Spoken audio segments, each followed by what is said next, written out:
Now, in last class we'll discuss about yes, fetch,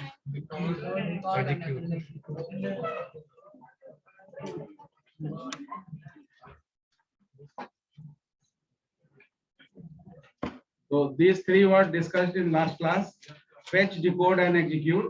And basically, each and every types of execution contains the particular phase. That means in any instruction cycle, when we discuss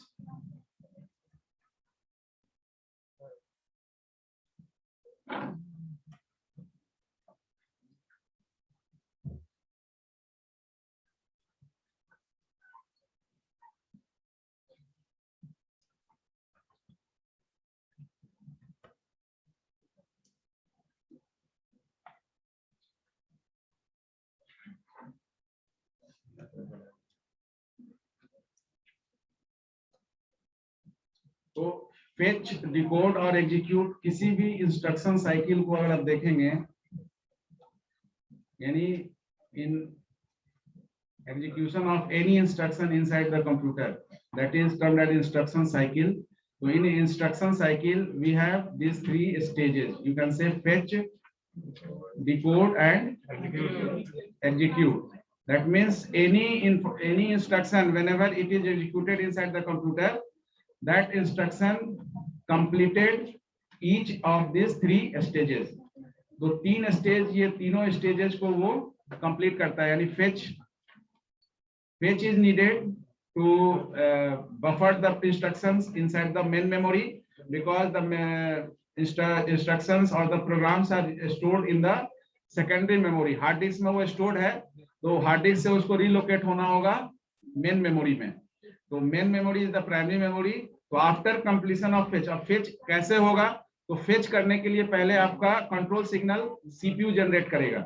यानी whatever control signal generated by the CPU on the basis of which the fetching instruction is initiated. तो fetch instruction fetch होने के बाद अब ये चीज है कि कंट्रोल सिग्नल ऑपरेटिंग सिस्टम के बेसिस पर जनरेट होगा. आपका रिक्वेस्ट सबमिशन किसके थ्रू हो रहा है? ऑपरेटिंग सिस्टम के थ्रू. यानी operating system provide you the interface through which you can submit your request as per your requirement.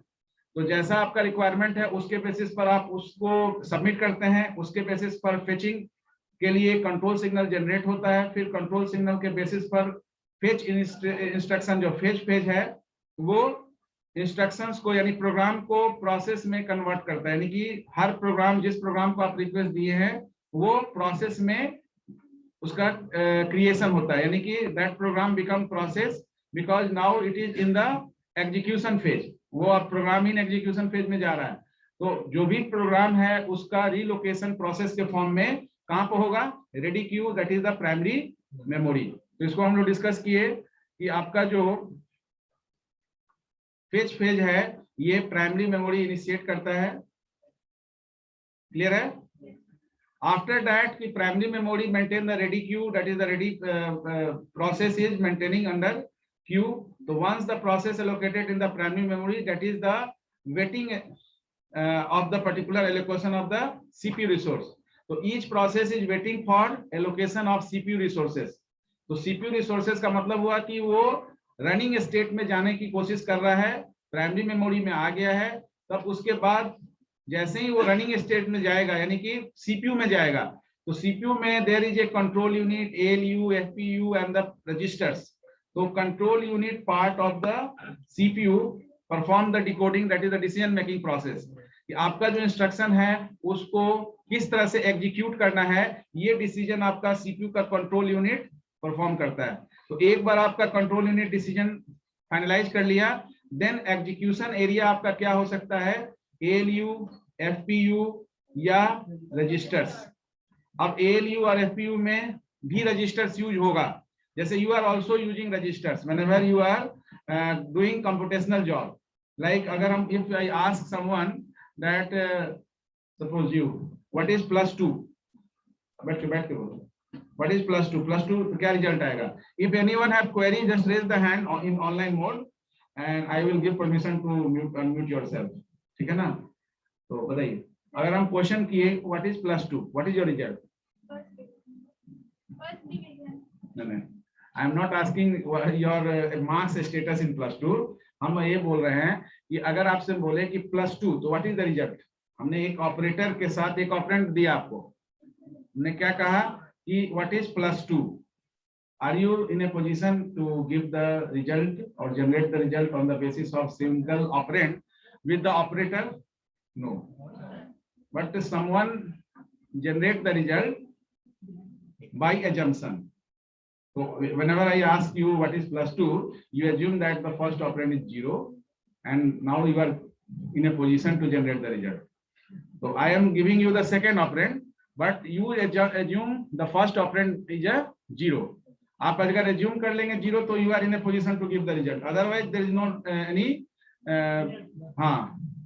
Process to generate the result, because single operand के साथ आपका binary operator perform नहीं हो सकता है।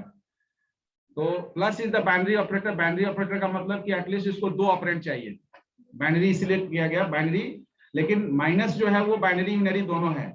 आप किसी भी पॉजिटिव वैल्यू को अगर निगेटिव ट्रीट करते हैं तो निगेटिव के लिए उसके पहले माइनस साइन प्रीसीड कर देते हैं। तो अगर आप -2 लिख रहे हैं, इसका मतलब ये यूनरी माइनस है, और जब इसी चीज को आप लिखेंगे 2 - 3 तो ये जो माइनस है ये क्या हो जाएगा, बाइनरी, क्योंकि ये 2 ऑपरेंड के बीच में प्लेस किया गया है। लेकिन जैसे हमने +2 कहा, आप एज्यूम नहीं किए और रिजल्ट भी नहीं जनरेट किए, लेकिन अगर हम यही क्वेश्चन को थोड़ा चेंज कर देते हैं, why I discuss this thing, because there is a registers and that registers are also participate whenever any types of computational job is going on inside the computer. You are also using your own registers, आप भी अपने registers को use करते हैं। So now I change the question. Now the question is what is 4 + 2? 6. So 4 + 2 is 6.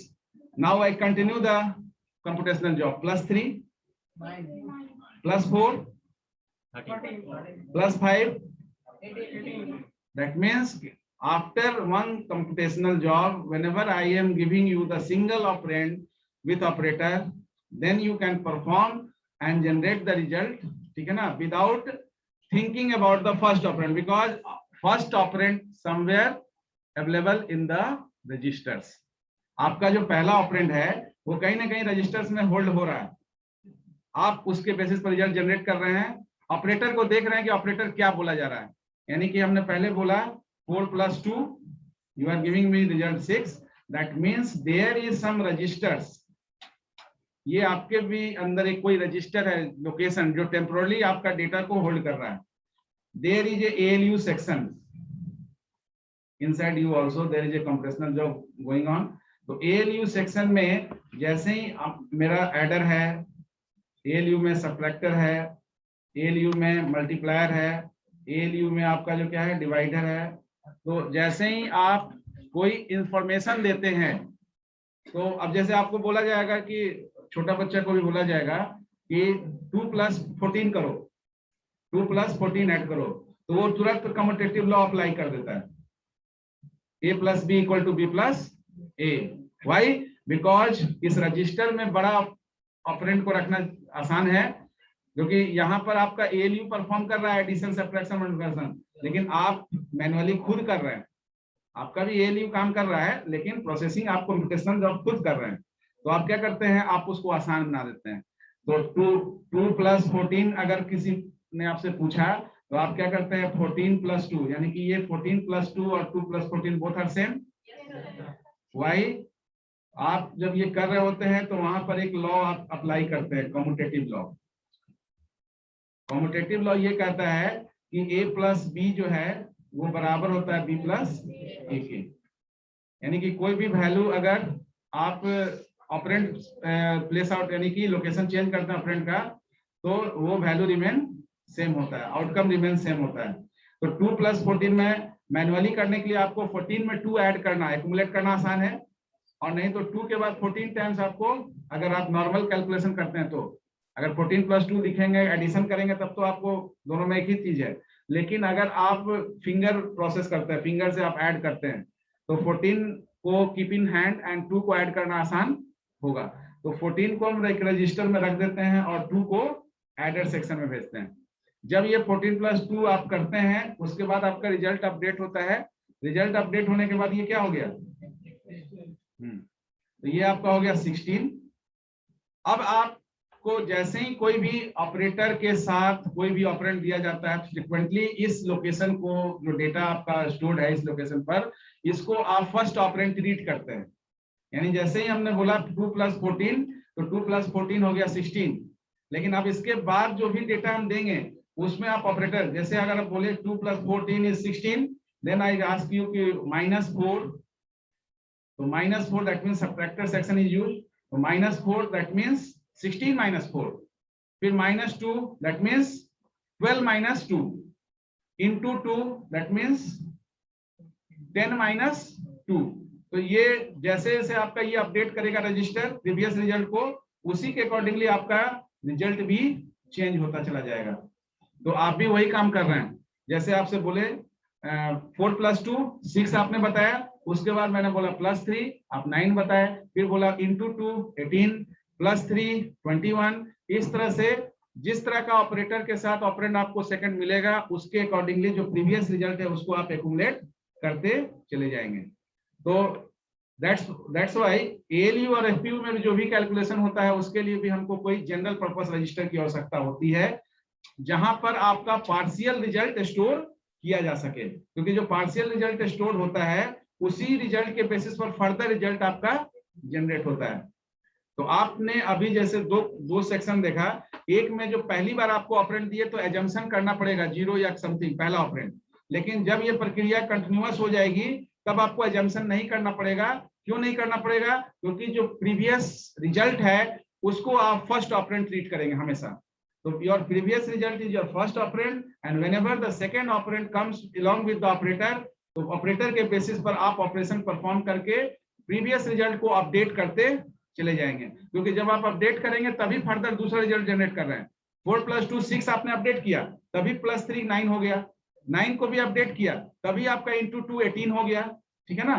फिर आपने 18 को भी अपडेट किया, कहाँ, किसी जगह रजिस्टर टेम्पोररी कहीं, तो सिस्टम में कंप्यूटर में भी एक लोकेशन है जहां पर ये टेम्पोररी डेटा आपका स्टोर होता है, जहां से आप फर्दर कैलकुलेशन करते हैं। जब प्रोग्रामिंग करेंगे तो वहां पर भी एक्यूमुलेटर वेरिएबल यूज करते हैं जो एक्यूमुलेट करता है। अगर आपको फर्स्ट 10 नेचुरल नंबर को सम करना है तो फर्स्ट 10 नेचुरल नंबर को सम करने में क्या करेंगे, 1 + 2 करेंगे, फिर जो रिजल्ट आएगा उसमें +3 करेंगे, फिर जो रिजल्ट आएगा +4, तो क्या होगा 1 + 2 1 + 2 +3 +4।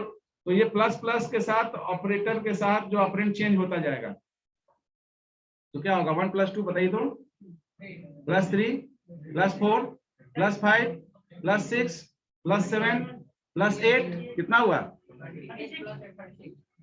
+8 36 +9 +10। आप जब प्रोग्रामिंग भी करेंगे ना तो फर्स्ट 10 नेचुरल नंबर को जब लूप में चलाएंगे तो 55 इज द रिजल्ट, ठीक है ना। तो you are also generating the result and your system is also generating the result. What is difference, you are manually doing this और inside the computer some tools are used. अब ये loop आप ले लेंगे तो आसान हो जाएगा, एक लाइन का कोड लिखेंगे। अगर लूप नहीं लेंगे तो इसके लिए 10 लाइन का कोड लिखना पड़ेगा, यानी एक ही काम को 10 बार करना पड़ेगा। तो फेच, डिकोड और एग्जीक्यूट ये आपका प्राइमरी फेजेज हो गया किसी भी इंस्ट्रक्शन का, चाहे कंप्यूटर में हो चाहे कंप्यूटर से बाहर रियल लाइफ में। ये 3 फेज से गुजरना होता है किसी भी ऑब्जेक्टिव को पूरा करने के लिए। दूसरा हम लोग डिस्कस किए थे प्रोग्राम एंड प्रोसेस। तो प्रोग्राम एंड प्रोसेस में भी कंप्यूटर से अगर कोरिलेट करना है तो program is the instructions or the data you can say stored somewhere in the secondary memory।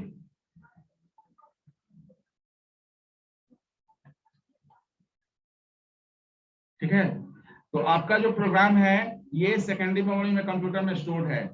तो वो सेकेंडरी मेमोरी में जो प्रोग्राम है उसको, उसके लिए प्रोसेस कब जरूरत होता है, प्रोसेस का जरूरत कब होता है, whenever you want to access any program, process is created। तो whenever you want to access any program, you submit the request. आपको MS Word में काम करना है तो MS Word को आप सबमिट करेंगे अपने रिक्वेस्ट को MS Word ओपन करने के लिए। अब ये जो सबमिशन की है ये इसका मतलब क्या है, you want to access that particular program. So there are so many programs installed on the computer system in the secondary memory, but whenever you want to access some of the particular specific program, then you submit your request to access that program. So whenever you submit that request, that means you are showing your interest to access that program. So whenever you show the interest to access the program, then the process is created for that program, and that process becomes the part of primary memory. That means each and every program resided in the secondary memory need to be whenever need to be accessed, then that program is relocated to the primary memory. And what is the first loaded program in the primary memory? Your operating system. Your operating system is also installed in the hard disk. But whenever your system is booting, completed its booting process, then the operating system is also allocate in the primary memory. Why? Just to manage the process inside the particular primary memory. तो primary memory में RAM में आपका rest of the process जो भी user process आएगा, system process, उसको manage करने के लिए वहां पहले से ऑपरेटिंग सिस्टम अवेलेबल होता है। तो एक बार ऑपरेटिंग सिस्टम एलोकेट हो गया, उसके बाद आपका प्रोसेस वहां आएगा और वहां से फिर कहां जाएगा, सीपीयू में। तो ये प्रोसेस कंटिन्यूअस चलेगा। तो ये प्रोग्राम और प्रोसेस में भी डिफरेंस समझ में आ गया। इनसाइड कंप्यूटर क्या है, कोई भी परमानेंटली रिसाइडेड प्रोग्राम जो है वो सेकेंडरी मेमोरी में है, और जब भी आपको एक्सेस करना है तो सेकेंडरी मेमोरी से उसको प्राइमरी मेमोरी में लाना होता है। तो जैसे ही प्राइमरी मेमोरी में आया वो प्रोग्राम इन एग्जीक्यूशन हो गया। तो जब प्रोग्राम इन एग्जीक्यूशन होगा उसको क्या बोल देंगे, process. And program is what, आप जब किसी प्रोग्राम को देखते हैं तो वो एक finite set of sequence of instruction होता है। यानी कि ऐसा हो, कोई ऐसा प्रोग्राम आप यूज किए हैं जिसको आप ओपन किए लेकिन क्लोज कर होना वो करने का कोई ऑप्शन नहीं आया। यानी कि फाइल तो ओपन हुआ लेकिन क्लोज नहीं हो रहा है, ऐसा नहीं है। इसका मतलब है कि ओपनिंग का ऑप्शन है तो क्लोजिंग का भी ऑप्शन है। तो कोई भी एप्लीकेशन जब ओपन होता है तो क्लोज भी हो सकता है। अगर क्लोज नहीं हो रहा है इसका मतलब है कि टर्मिनेशन फाइनाइट नहीं है, इनफाइनाइट है।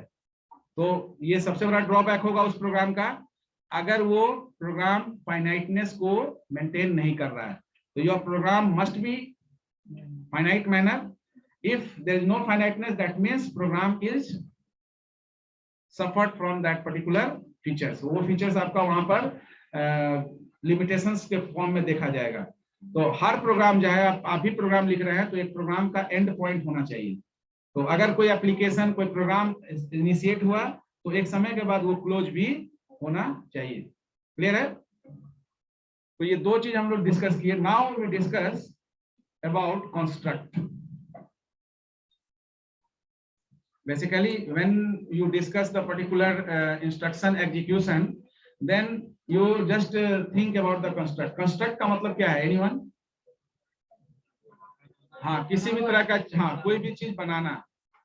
तो बेसिकली कंप्यूटर में हम तीन कंस्ट्रक्ट की बात करते हैं, सीक्वेंशियल, सिलेक्शन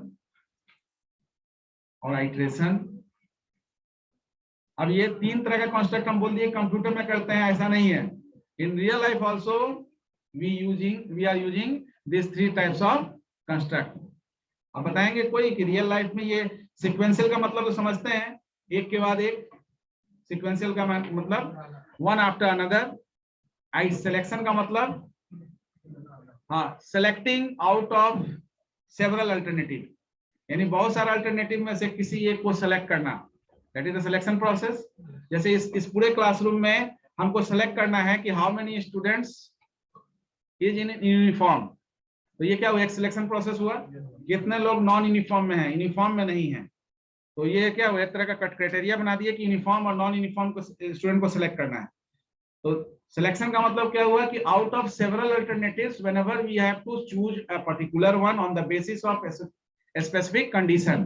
तो स्पेसिफिक कंडीशन के बेसिस पर जब सिलेक्ट करेंगे। और तीसरा आइटरेशन, जैसे अभी हमने कहा कि फर्स्ट 10 नेचुरल नंबर को सम अप करना है, तो यहाँ एक ही काम को बार बार किया जा रहा है। अब इसको और आसानी से समझिए, रियल लाइफ प्रॉब्लम को आसानी से समझिए कि रियल लाइफ में भी ये तीनों चीज आप बार बार करते हैं।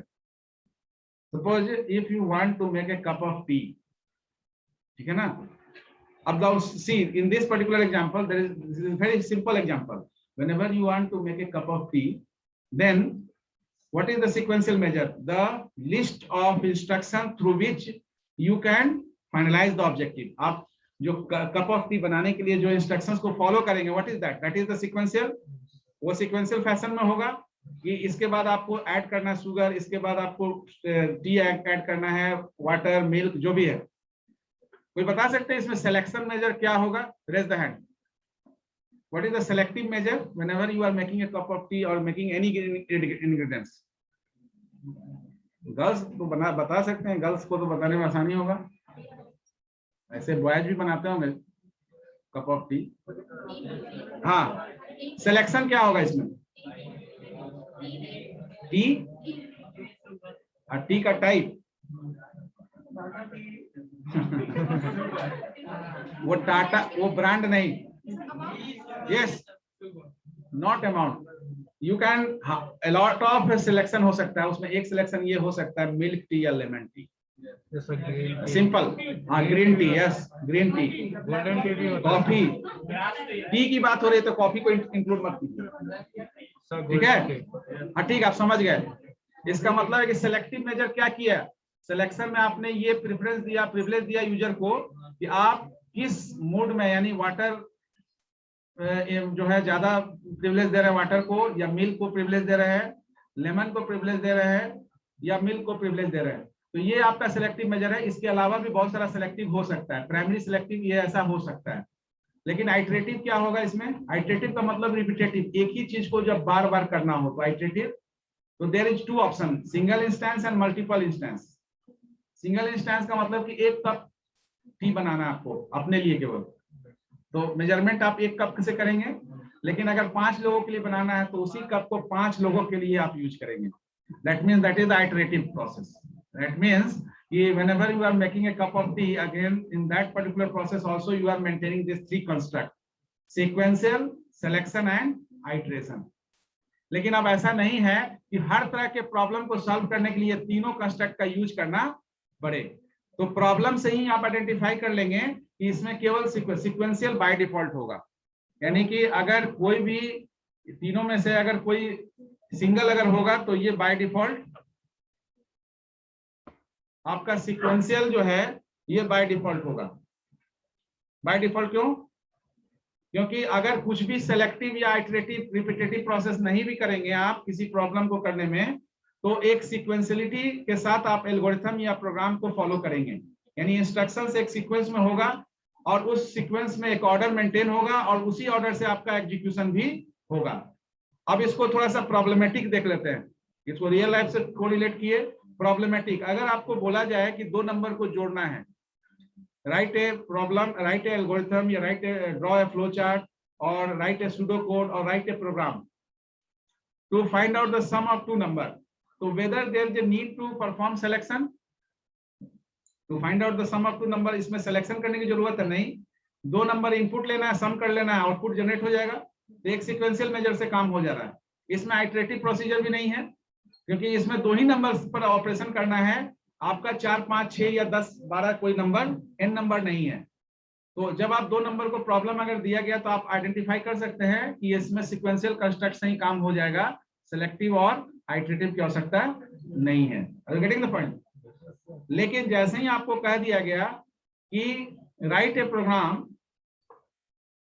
To check whether the number input number is even और ऑड।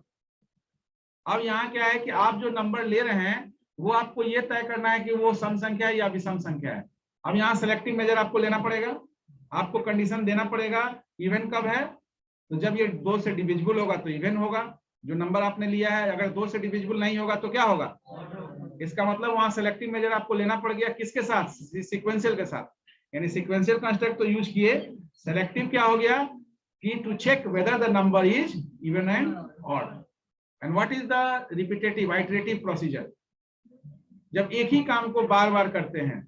अगर आपको बोल दिया जाए, इसी क्वेश्चन अभी दिए थे कि to find out the sum of या ऐसा कह दिया जाए to print all even number, ठीक है ना, only even number in between 1 to 10, 1 से 10 तक के जितने वैल्यू हैं उसमें केवल इवन नंबर को आप डिस्प्ले कराइए। तो सीक्वेंशियल मेजर आप ले रहे हैं, सिलेक्शन क्या हो गया उसमें, इवन और ऑड चेक करना, क्योंकि इवन को ही प्रिंट करना है, ऑड को नहीं करना है। तो अगर इवन होगा तो उनको स्किप करना है, ऑड होगा तो स्किप करना है, इवन को ही प्रिंट करना है।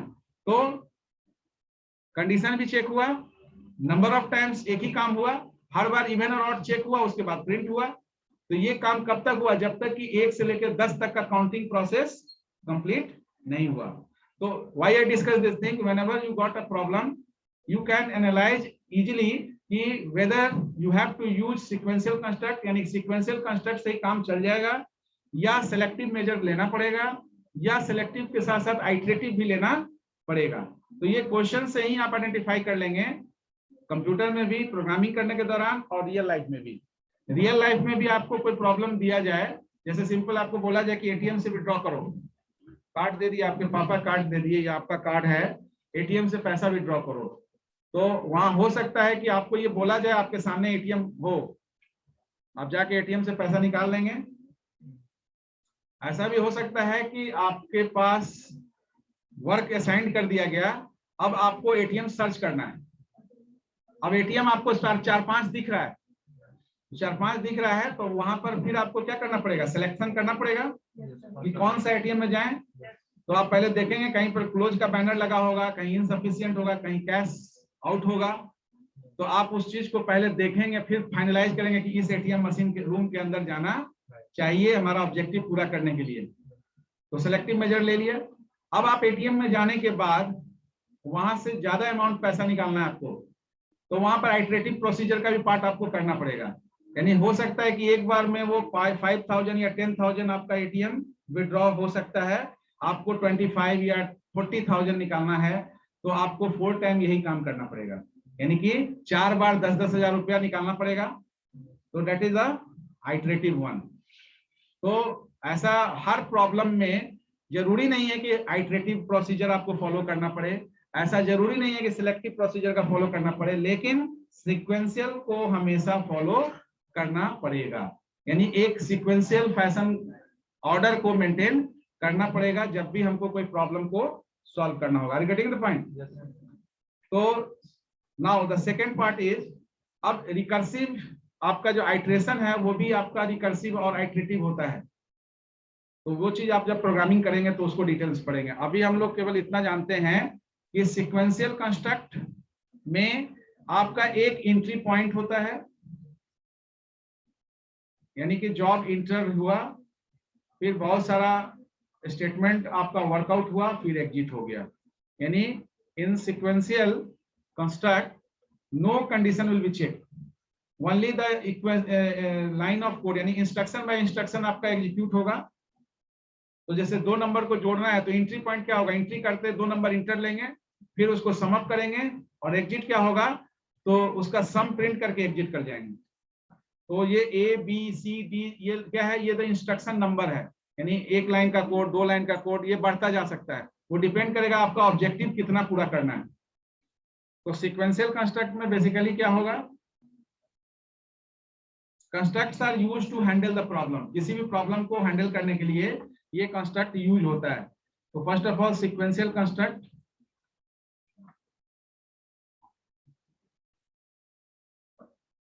दिख रहा है ना जी? सीक्वेंशियल कंस्ट्रक्ट बेसिकली क्या होगा, इट मेंटेन्स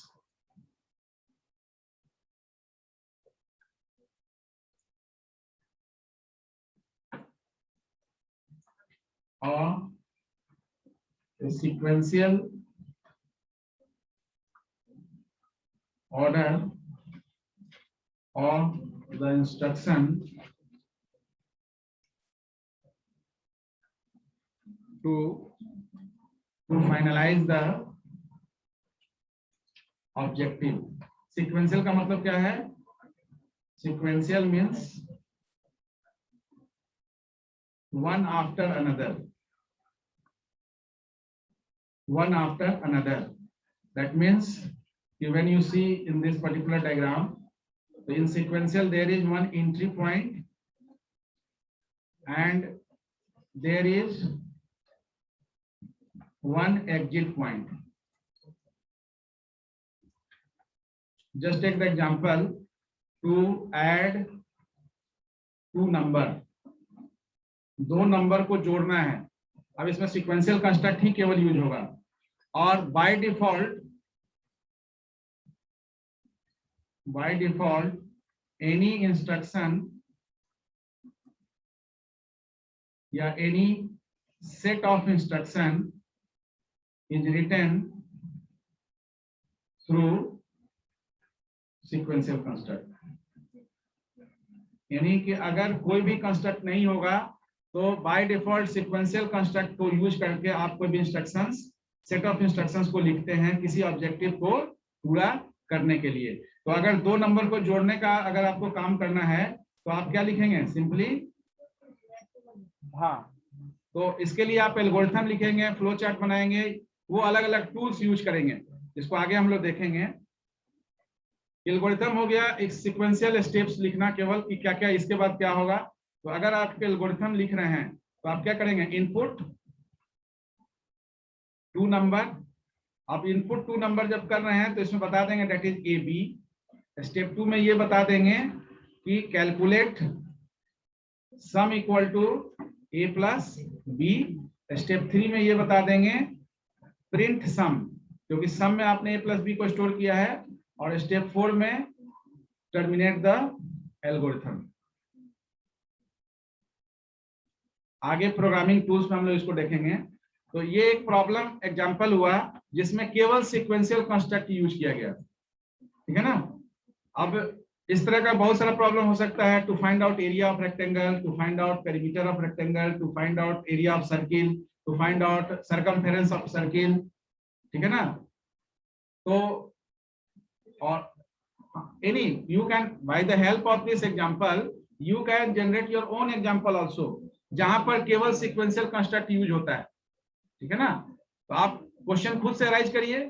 उस क्वेश्चन को सॉल्व करने के लिए क्या किसी तरह का डिसीजन आपको लेना पड़ रहा नहीं तो उस केस में. अब लेकिन अगर आपको दे दिया जाए प्रॉब्लम कि find out the area of triangle,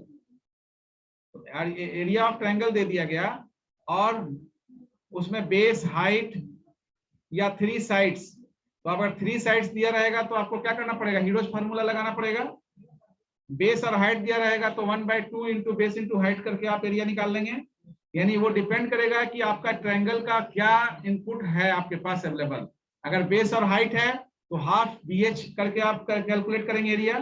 अगर आपका तीनों साइड्स दिया हुआ है ट्रायंगल का तो तीनों साइड्स पर हीरोज एस इक्वल टू निकालेंगे. फिर हीरोज फार्मूला लगाकर आप ट्रायंगल का एरिया कैलकुलेट करेंगे. तो अब यहाँ पर क्या सिलेक्टिव मेजर करना पड़ेगा. अभी जो हम लोग एग्जांपल ये area of circle, circumference of circle, perimeter of rectangle, area of rectangle. ठीक है ना. तो ये सिंपल है.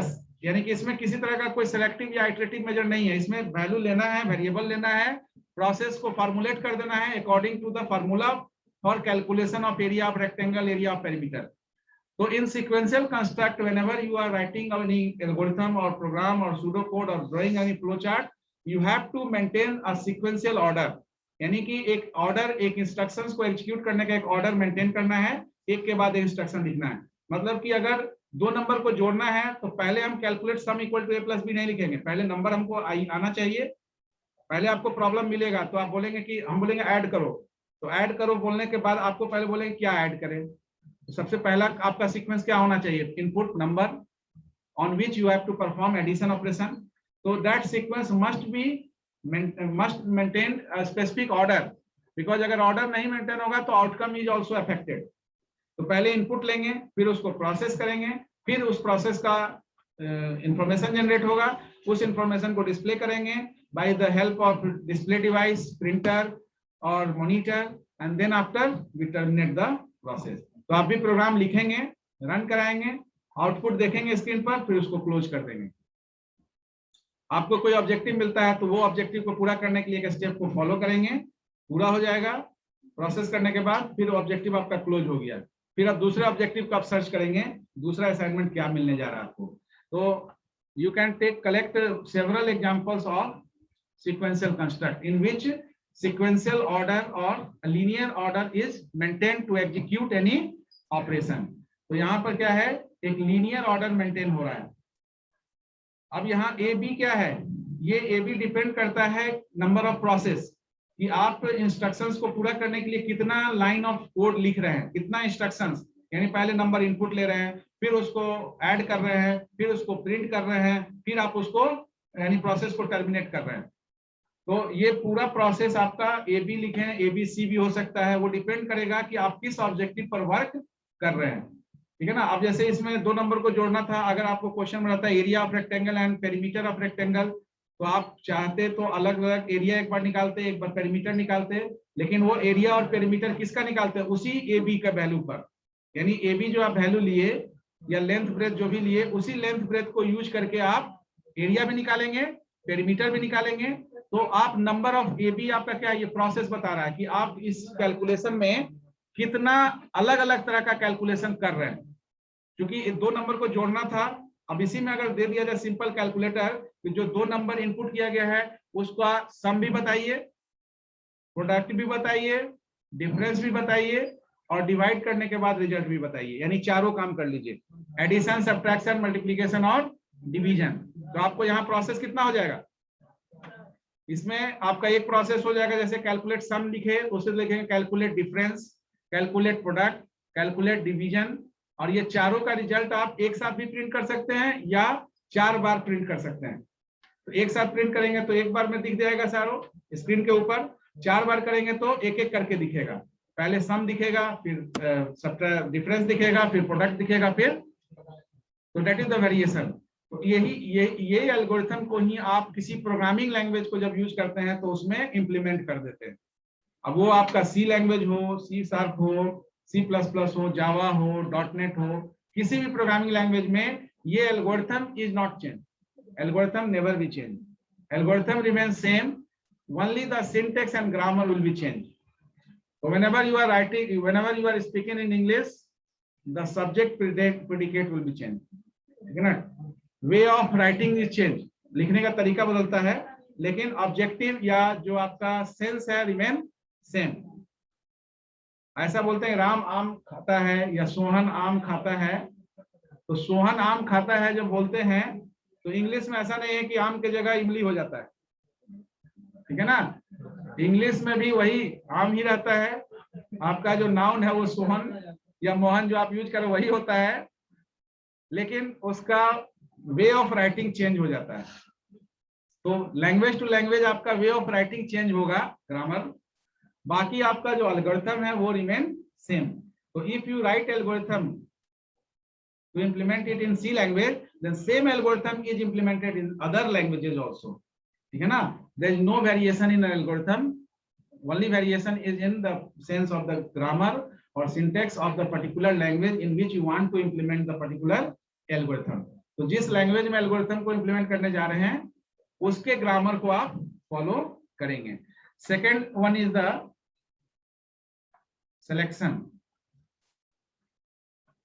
Selection construct.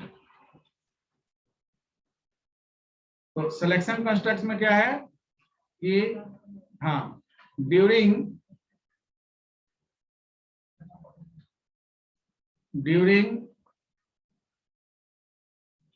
writing of the instruction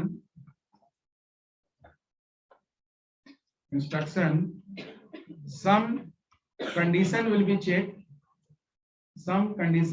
checked, to finalize the execution process। यानी कि सीक्वेंशियल कंस्ट्रक्ट को फॉलो करते हुए जब आप किसी ऑब्जेक्टिव को पूरा करने का प्रयास कर रहे होते हैं तो वहां पर कोई कंडीशन चेक करते हैं और उस कंडीशन के अकॉर्डिंगली आपका फाइनल एग्जीक्यूशन होता है। जैसे अगर हम आपसे पूछेंगे कि 4 इज इवन और ऑड, आइदर इवन और ऑड ही होगा, तो 4 को ऐसा नहीं हमको जवाब मिलेगा कि 4 is sometime even and sometime odd, ऐसा होगा? तो जब आप पूछेंगे 4 इज इवन और ऑड तो आप बोलेंगे इवन, हम बोलेंगे 5 इज इवन और ऑड तो आप बोलेंगे ऑड। इसका मतलब कि कोई एक ही काम होगा, एक साथ दोनों चीज नहीं होगा।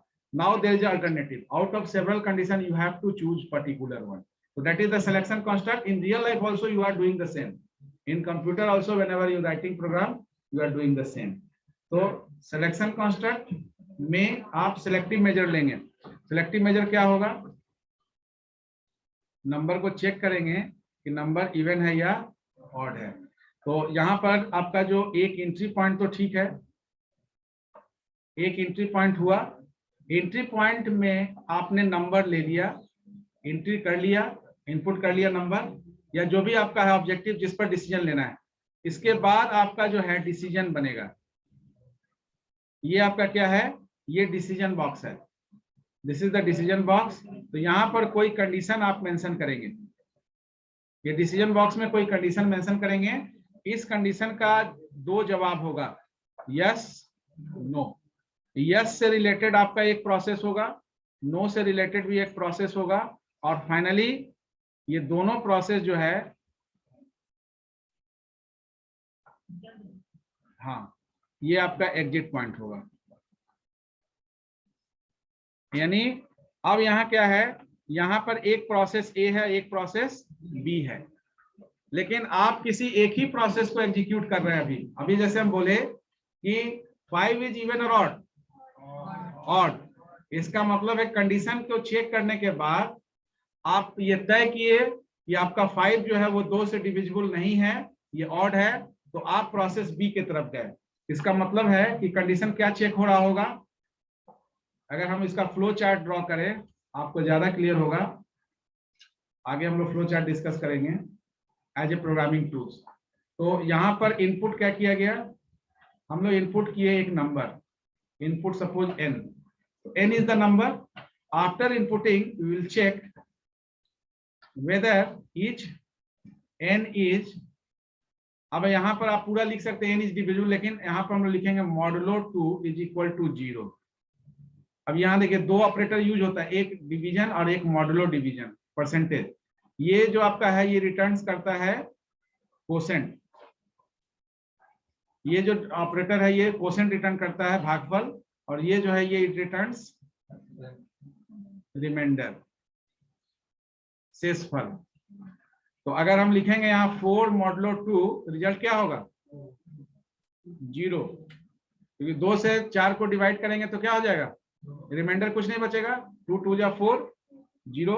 तो लेकिन अगर हम 4 डिवाइड 2 लिखेंगे तो रिजल्ट क्या होगा? ये आपका रिमाइंडर रिटर्न कर रहा है और ये आपका कोसेंट रिटर्न कर रहा है। कोसेंट समझ में आता है ना, भागफल। अगर हम इसको भाग लगाएंगे तो ये आपका रिमाइंडर हो गया और ये आपका कोसेंट हो गया। तो अब ये ऑपरेटर पर आप डिपेंड करेगा कि आप रिमाइंडर रिटर्न कराना चाह रहे हैं या। तो अगर यहाँ क्वेश्चन हम कर लिए is n modulo 2 equal to 0, तो इसका रिजल्ट क्या हो सकता है? या तो यस होगा या नो। कब होगा? जब ये 2 से डिविजिबल नहीं होगा। तो नो के केस में क्या होगा? बोलिए, आ गए, रुको, हाँ बोलो, कोई बोलना चाह रहे हैं? बोलिए, ऑनलाइन में। तो अगर नो है, नो है इसका मतलब क्या है? इसका मतलब है आप जो बोल रहे हैं प्रिंट ऑड, और यस है तो क्या है? प्रिंट इवन, और फाइनली स्टॉप होना है। ये आपका क्या हो गया? एग्जिट। यहां से आप क्या किए? एंट्री। तो एंट्री और एग्जिट के बीच में ये आपका पोर्शन क्या हो गया? Condition check. अब ये कंडीशन आप वेरिएशन के साथ, जैसे अगर आपको वैलिड वोटर के लिए आपको कोडिंग करना है तो वैलिड वोटर के लिए एक से अधिक कंडीशन हो सकता है। 18 इयर्स एज, मेल और फीमेल, इंडियन सिटीजनशिप होना चाहिए उसके पास, ठीक है, वोटर आईडी आपका उसका क्रिएट होना चाहिए। तो ये सारा आपका एट्रीब्यूट्स है जिसको आप चेक करेंगे। अगर ये सारे चीज उसके पास होंगे तो आप बोलेंगे कि वैलिड और eligible for voting, otherwise not eligible for voting. तो ये अलग अलग क्राइटेरिया आप कंडीशन में चेक करेंगे, लेकिन आपका जो प्रक्रिया है वो तो सिक्वेंशियल ही चलेगा। लेकिन सिक्वेंशियल में सिलेक्टिव कब हो जाएंगे, जब आपको कोई स्पेसिफिक कंडीशन के बेसिस पर कोई स्पेसिफिक अल्टरनेटिव को फाइनलाइज करना होगा। तो यहाँ एक सिंपल एग्जांपल लिए इवन और ऑड के लिए। तो इवन और ऑड में जैसे आप तय कर पा रहे हैं, कोई वैल्यू है आपको बोल रहे हैं 544, इवन है या ऑड है? तो ये 544 आप इवन है ऑड है आप आइडेंटिफाई कर ले रहे हैं। तो अब ये इवन और ऑड आइडेंटिफाई करने में आपके पास दो अल्टरनेटिव है, लेकिन एक तय कर ले रहे हैं। Same thing whenever you are taking decision out of several alternative, then on the basis of specific conditions particular alternative get executed। तो यहाँ पर आप देखिए या तो इवन प्रिंट हो रहा है या ऑड, फाइनली दोनों एंट्री और एग्जिट पॉइंट आपका जो है सेम है, लेकिन रिजल्ट वेरी कर रहा है। रिजल्ट किसके बेसिस पे वेरी कर रहा है? इवन और। अब क्वेश्चन में कर दिया जाए दो नंबर को जोड़ने का प्रोग्राम है, अगर बोल दिया जाए कि राइट ए प्रोग्राम या an algorithm to find out sum of two number, ठीक है ना, sum of two number if the first number is less than second number and difference of that two number if the first number is greater than और equal to second number. तो अब यहाँ condition क्या हो गया, A B तो आप input लिए, लेकिन अब ए बी को प्लस ही नहीं करना है, प्लस भी करना है और माइनस भी करना है। लेकिन प्लस कब करना है? जब ए बी से छोटा होगा, और माइनस कब करना है? जब ए बी से बड़ा या बराबर होगा। कंडीशन समझिए। तो अब यहाँ पर आपका क्या है कि एक ही अल्टरनेटिव, तो ये आप अलग अलग कंस्ट्रक्ट हम लोग यूज करेंगे। सिंपल इफ से भी काम चल सकता है, मल्टीपल इफ भी ले सकते हैं, नेस्टेड इफ भी ले सकते हैं। अब ये आपको फिर किसी लैंग्वेज में उसके लैंग्वेज के क्राइटेरिया के बेसिस पर आपको हैंडल करना होगा। यानी कि किसी भी प्रोग्राम को जब आप लिख रहे होते हैं तो वहां पर कंट्रोल दो तरह का होता है। सीक्वेंशियल कंस्ट्रक्ट तो बाय डिफॉल्ट हो गया, कंट्रोल दो तरह का होगा। कोई बताएंगे किस तरह का दो कंट्रोल होगा? दो डिस्कस करने के बाद, सीक्वेंशियल के बाद एक सिलेक्टिव आइटरेटिव भी है। तो कंट्रोल दो तरह का होगा, कौन कौन? एक होगा आपका, एनीवन बताइए, एक आपका क्या होगा? एक आपका होगा जो कंडीशन चेक करने के लिए हो सकता है, जिसको सिलेक्शन में रखे, और एक ये हो सकता है कि एक ही काम को बार बार करने के लिए, यानी लूप कंट्रोल। तो एक आपका डिसीजन कंट्रोल बोल सकते हैं और दूसरा लूप कंट्रोल। डिसीजन कंट्रोल का काम है आउट ऑफ सेवरल अल्टरनेटिव में से किसी एक को चूज करना, और लूप कंट्रोल का काम है एक ही प्रक्रिया को बार बार करना है। तो एक बार लूप में उस प्रक्रिया को लिख दिए इंस्ट्रक्शन को, और वो बार बार होगा। जैसे अगर आपको n नंबर ऑफ वैल्यू लेना है तो n number of value n number of variable के थ्रू भी ले सकते हैं, अलग अलग वैल्यू में वैल्यू डाल देंगे वेरिएबल में। लेकिन उसके लिए अगर एक स्ट्रक्चर एरे यूज कर लें, आगे पढ़ेंगे, तो एरे यूज कर लेंगे तो similar types of data container होता है।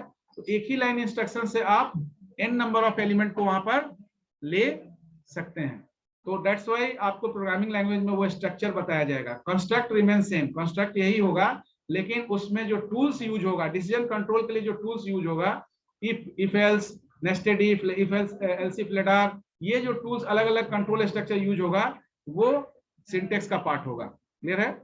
Loop control that is for loop, while loop, do while loop, यानी कि एक ही काम को बार बार कराने के लिए आप एक लूप कंस्ट्रक्ट यूज कर लेंगे। जो थर्ड कैटेगरी है आइटरेशन।